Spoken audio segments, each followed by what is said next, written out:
भारत, जिसे कभी सोने की चिड़िया कहा जाता था, एक ऐसा देश जहां धन, सोना, मसाले और समृद्धि की कोई कमी नहीं थी। लेकिन यही समृद्धि उसकी सबसे बड़ी कमजोरी भी बन गई। उस समय भारत एक मजबूत राष्ट्र नहीं था, बल्कि कई छोटे छोटे राज्यों में बटा हुआ था। हर राजा अपनी ताकत बढ़ाने में लगा था, लेकिन कोई भी पूरे देश के बारे में नहीं सोच रहा था। यही कारण था कि बाहर से आने वाले आक्रमणकारियों के लिए भारत एक आसान निशाना बन गया। इसी दौरान मध्य एशिया से एक शासक भारत की ओर नजर डाल रहा था, जहीरुद्दीन मोहम्मद बाबर। बाबर काबुल का शासक था और वो अपने साम्राज्य को बढ़ाना चाहता था। उसने भारत की दौलत और यहाँ की कमजोर राजनीतिक स्थिति के बारे में सुना और फिर उसने फैसला किया भारत पर हमला करने का। साल 1526, इतिहास का एक ऐसा मोड़ जिसने भारत की दिशा ही बदल दी। ये था पहली पानीपत की लड़ाई। एक तरफ बाबर की सेना थी, छोटी लेकिन आधुनिक हथियारों से लैस, खासकर तोपों से। दूसरी तरफ था दिल्ली का सुल्तान इब्राहिम लोदी, जिसकी सेना संख्या में बड़ी थी लेकिन रणनीति और तकनीक में कमजोर। युद्ध शुरू हुआ और कुछ ही घंटों में सब कुछ बदल गया।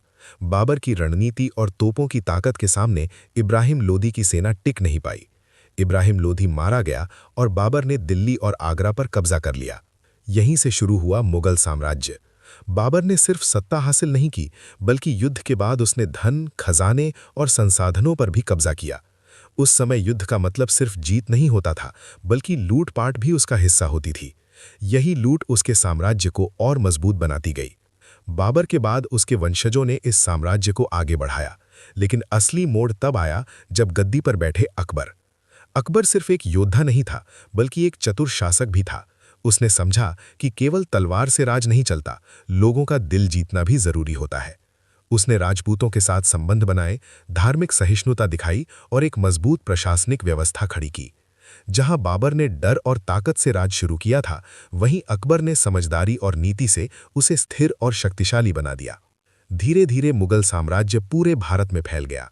उनकी सेना मजबूत थी, शासन व्यवस्था संगठित थी और उनके पास अपार धन था। लेकिन हर साम्राज्य की तरह इसकी भी कमजोरियां थीं। समय के साथ शासकों के बीच आपसी झगड़े बढ़ने लगे। बाद के मुगल बादशाह उतने मजबूत और सक्षम नहीं थे। प्रशासन कमजोर होने लगा और जनता में असंतोष बढ़ने लगा। यही वो समय था जब नए आक्रमणकारी और शक्तियां भारत की ओर बढ़ने लगीं और अंततः मुगल साम्राज्य धीरे धीरे कमजोर होता गया। आखिरकार एक समय ऐसा आया जब मुगलों की शक्ति लगभग खत्म हो गई और भारत में एक नई ताकत का उदय हुआ, अंग्रेज। इस पूरी कहानी से हमें एक बहुत बड़ी सीख मिलती है।